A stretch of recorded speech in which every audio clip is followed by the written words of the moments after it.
Okay, so here we are at video 2, the CPU. Okay, so what is a CPU? Well, the CPU is perhaps the most important individual part of the computer. CPU stands for Central Processing Unit, and it runs the arithmetic, logic operations, control mechanisms, and input-output operations of the computer. So what's that mean? Basically, it does the actual computing of the computer. Everything that operates on your computer uses the CPU, from Chrome to Word to even games. These have cores and threads. So what is a core? A core, simply put, is a smaller processing unit contained within the CPU. This allows the CPU to divide its tasks among several units instead of having one unit dealing with a string of tasks, letting multiple tasks be handled at a time. This greatly increases efficiency. So most every CPU from the last 20 years has at least 2 cores.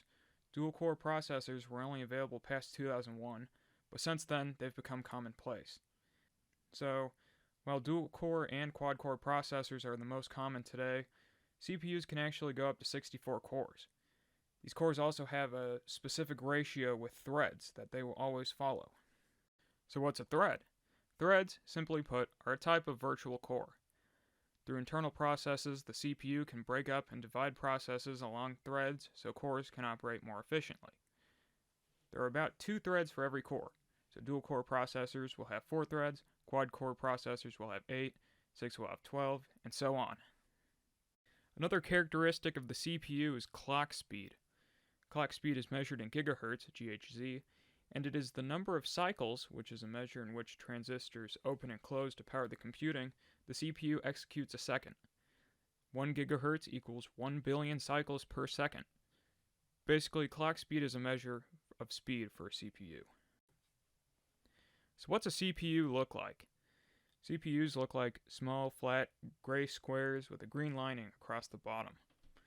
From the bottom, CPUs will either have a numerous amount of pins sticking out or a collection of small, roundish connection spots.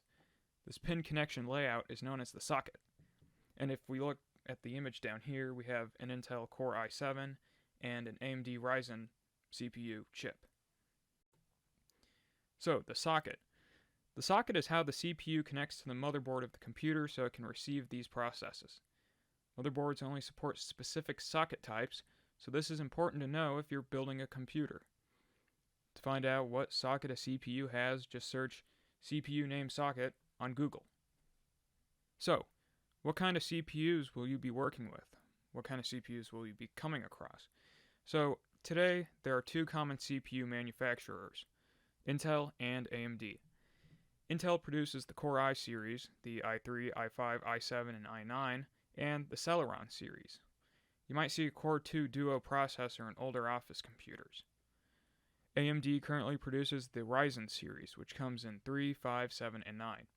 You'll also see the AMD A series in less modern office computers. So if we take a look at these images, the one on the right here is a bit of a timeline of Intel's CPU series. So the Core 2 Duo came out in 2006, the i series started in 2011, and it's still going today, actually. And on the left is the Ryzen CPU series, which started in 2017 and has since then become very, very commonplace. Okay, wrap up. Just for a quick refresher, CPUs do the actual computing for the computer. They have cores and threads to divide up their processes, a certain type of socket, and are most likely going to be made by Intel or AMD. So get ready for the next video where I talk about RAM.